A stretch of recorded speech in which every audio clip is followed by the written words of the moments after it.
Hey there, welcome back to the Drawing Database. Professor Marc Leone today, and we're going to look at the drawings of Anders Zorn, Z-O-R-N, Swedish Impressionist painter, born in 1860 and died in 1920. So you're going to have, I think, a treat today and see some what I think are an excellent representative from Sweden in terms of draftsmanship that we're looking at here. So let's go in a little bit deeper to what is, I'm pretty sure, is an etching, which is a drawing, if you will, on a wax-based copper or zinc plate in very scratchy kind of technique. So he's very drawing on the tip or the stylus, right? So that little dot, so very fine kind of point. So it's a very overall kind of scratchy technique, and you notice that he gives a lot of movement and a lot of rhythm to the hatching, and then he comes back and he cross hatches, especially in this larger shape of the female as she's enjoying some social time. Looks like a cigarette, probably a drink with friends, family, or a lover. And then again, the same kinds of technique, the suggestive quality of the hair, just enough to get the ends moving a little bit, and then the rest of all this is really just a tone.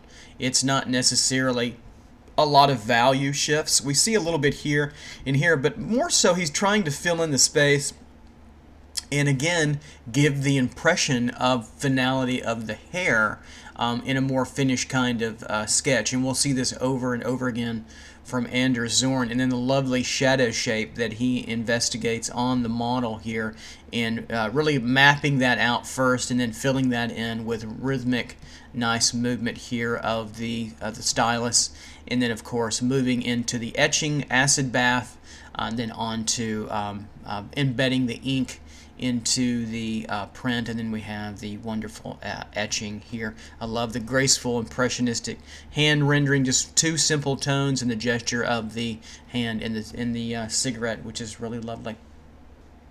Here we see a small graphite sketch in a very loose, impressionistic, bold kind of mark making structure. Notice the curvature and rhythms that he uses to render the hair with in a very choppy kind of way that works quite lovely in the stroking pattern. A nice envelop darks in through here, and then the subtle shadow shapes again of his female model here, and the lovely headdress that he has on. There's about 4 values, a couple of mid-tone darks, and then some lights here, and then he controls the head quite well with the head structure as we see, and then a quick envelope sketch of the shadow shapes that aren't very developed, but they work well to signify her where the light source is hitting her, if you will, and then getting her laid in. And then there's a little bit more detail in the focal point of the focal point, which is the head.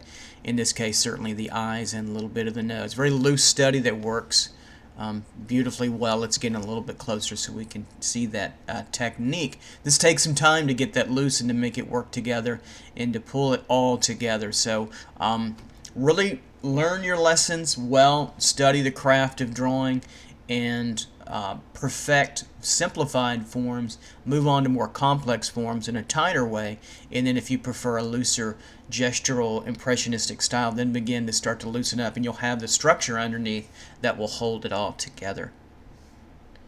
Here we have a striking etching of a seductive female enveloped in a more darker shadow shape. Probably could be in a more intimate situation, or maybe a bar, and a very strong gaze with the viewer. And again, we have these rich etching darks that really align well to drawing, with lots of cross hatching, especially in the deepest dark. So there's quite a bit of mark making that goes on in one direction, and then another direction, and then an over direction, and again in many different arrangements to build up those darks to a very rich dark. So as we go closer, and let me take the red instructional marks off so you can see that how lovely this medium can be when done well, and to get the right spirit and attitude of that. If there are too many marks together, they can get etched together and create a bigger gap in the drawing. So you have to be a little bit careful about your acid bath time so they don't fall in together and create like a big crater pit, and it would cause too many darks. So there is something to be said for keeping the lines spread out somewhat conclusively, but it favors quite well to ink drawing, doesn't it? So it really renders that same kind of deep, dark, inked kind of feeling, and you can see he leaves a little bit of the smear of the ink when wiped away to begin the inking process before it's pressed on there, so it adds a kind of a tonal quality to as well. I don't think it's an aqua tint, but it certainly has a kind of a slight feeling to that. And then the lovely quality of the head, mostly in shadow. So what I see a lot of students do, unfortunately, is try to get the detail of the facial structure first in shadow, and that's hard to render shadow on top of that. Your best move is to find your shadow, your big shadow shapes, render those in dark tone, and get it nice and close and rich as you want the shadow to be. Then go in and draw on top and add the more detail, and it will already be more enveloped within the shadow shape and feel integrated more fully like he does here. So that gives you some insight of how to build detail within shadow if you're dealing with a backlit or a side-lit figure like he does here. Really just a powerful, beautiful, graceful image of a female. Here we have another female in more of a pensive moment, perhaps traveling and having a baby here in swaddling clothes for that 19th century time. I love the commitment to hatching and turning the form, the cylindrical quality, right, of these forms volumetrically, your volumetric thinking, right? So he's thinking very much in boxes and cylinders, and again oval forms here with the head. Here's the head structure coming through a little bit rawly there, but you get to see the idea of the three-dimensional volumetric undercurrent of the structure, and then on top of that is a beautiful, graceful latticing structure of marks and rhythms. Notice that in your backgrounds he doesn't keep it static. It's not just one direction, but he's moving the rhythm around of the background to influence and to give movement to his figure. And I love this quality, this softer quality that he gets through here to get her into some atmospheric involvement within the figure. So there's a fairly hard edge here, but he leaves it a little bit choppy and raw, and that gives that kind of effect. And then we have some intense direct light on her face in through here, and then the shadow shape of down in through in the arms, etc. and so on, that really gives a signification of right lit from the top, and everything out here is certainly in shadow. Just another excellent, loose, impressionistic, but very structured drawing. And that's the key, is if you're going to go looser and you want to keep the structure, you've got to master the structure first. Otherwise it gets into kind of neo-German expressionism of that sort. And again, that's what you want. Here another more intimately, delicately, tautly rendered drawing by, or etching by Zorn here, and it has a more photographic kind of feel. I love the backlit quality that they get from a side light, and then there's some light source here, probably a lamp on him, making him the focal point of the two. So it's a lovely structured light drawing setup to give us the light situation, pushing her slightly in the background. That might be looking at a piece of music or talking about moments of the day, etc. and so on. He's got a very stern look. She's a little bit looser and more open. But the rhythm of the drawing, let's go in deeper, and we can see just how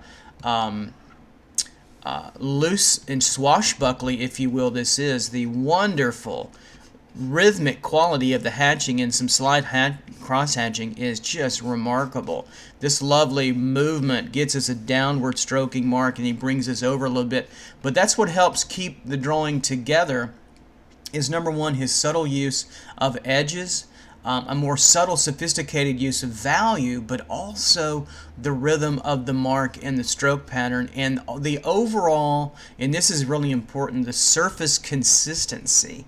So the surface here, which is important, is completely consistent throughout. That means the entire drawing is held together by a rhythmic movement, as well as the wonderful use of edges and value, etc. And then we go into this wonderful turned up piece of paper here, and then notice again the stroking pattern, how it illustrates and illuminates the three-dimensional quality of the upturn of the paper, and then we get the solid line in a different stroking rhythm to signify the plane of the table or other papers underneath it. So you really get this against that, and this comes back into him compositionally, and again he gets the pen pointing at the paper, which really is a wonderful use of composition for kind of an everyday kind of event.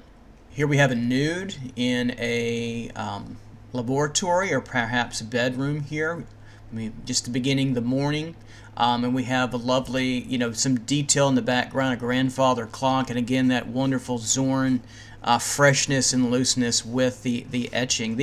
I think these compare favorably to Lucian Freud's etchings a little bit, and of course we can always look at Goya, and we can always compare these to Rembrandt, probably the two top users of etching, historically speaking at least. And then let's take a look at the figure and the subtle light situation that he renders here very loosely. Impressionistically, we have the direct light coming into the model from the slight top right. We have form shadow, spherical forms of the breast, but this is a soft transition. And I tell my students, both male and female, when dealing with especially female breasts, is that again they're spherical or egg-like forms, and they tend to draw just the bottom shadow and make them kind of U-shapes. Well, you can't just do that. You've got to envelop the forms in full light. That means shadow on the top as they attach to the rib cage proper. Here's the rib cage coming down like so, and they attach on top with the pectorals roughly right in through pectoral muscle there, so that you've got to get that three-dimensional form, which he does quite nicely. Then he has a subtle coarse shadow down through here, right, across. Notice how it's soft-edged here, and also in the back of the model where her reflected light is, which is just beautifully rendered to give her a slight glow. Notice it's slightly a little bit darker here than it is in the highlights. You never want the reflected light to be as bright as the highlights unless you've got a secondary light over here shining on the model, which he does not. And then he controls her boundary edge quite nicely. Probably the challenge working in etching and or ink is to get these transitions in the drawing from this coarse shadow into this light to work well, and you've got to hatch out and then add a little bit more and then let the line kind of fade out, and that will soften that up gradually as well, and add a little bit more, and that will give you the coarse shadow too as well. Then he has the lovely line in through here to have a hard edge, soft transitions, hard edge, soft transitions, hard edge here for the pelvic region, pubic region, relative hard edge, soft, hard edge, soft, and hard edge again, and that gets you your reading. And it's again not unlike cylinders and spheres and also cubes as well, which is very important too. Lovely study there. And they keep on getting great, don't they? And then a man in the studio perhaps, and we see lovely use of composition, the sweep down from the drapery over, and then this little geometric form in the background to isolate him, give some dark to the head, which is nicely placed against the light. So we have a dark, relative dark here, and a dark here, all this to shine the focal point on the light, and also this kind of triangular shape too. So that is by design. It's something that he might have seen and also heightened with the drawing as well. And then the lovely little wispy gestural quality of the line work in through here, very loose, very gestural, but accurate in its kind of scratchy, sort of choppy looseness that works really well. Again, the rhythmic quality of the drawing strokes, which relate also to painting, and then the cross-hatching area to build up those darks to a richer dark to get that, as well as in through here. And then the lovely structure of the head. Let's go in a little deeper here, and we can see that further, see how that works generally well. Notice the lack of detail in the eyes. Let the eyes be enveloped in the shadow, and he suggests, rather than give conclusive detail to all of the head parts, the nose in here, and basically it's the brow, light's coming from this direction and everything, and here is a shadow shape down through the mouth. So the more that you can start to read those simple shapes and then render them when you get to detailing them out and soften them up to get them more human-like, it becomes second nature, trust me, and easier. But you need the experience and time to see that, make your mistakes, and then move forward with it. So that is a good understanding of how to get closer to what Zorn is doing here. And we leave off today, lastly, one more study here of a drawing and really an etching in here in black ink, and then we have a female model here nude, maybe at the laboratory or bath, and then we get this lovely swoosh of these wonderful marks that get to be even more abstract and move.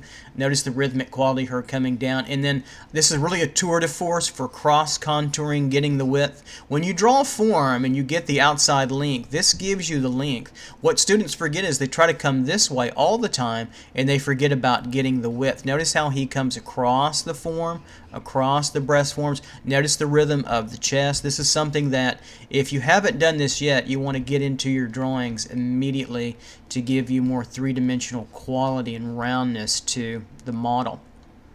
Notice how he envelops the model in a dark here. So we have the Oreo cookie, we have a dark, then we have the light, and then a little bit of dark on this side here to facilitate the light, and then he also has a dark and a darken through here. So notice how the light here is surrounded by darks around it, and that illuminates the model's head there. You can't have light against light to get moody illumination like he does here, candlelit, etc. And then let's notice some shadow patterns. We have the light source coming this way, right? We have form shadow here, cast shadow. See how it's harder edge across the breast, across the nipple, form shadow. This is a softer cast shadow, right? Cast shadow. Then we have the form boundary here. We have form shadow, soft, right?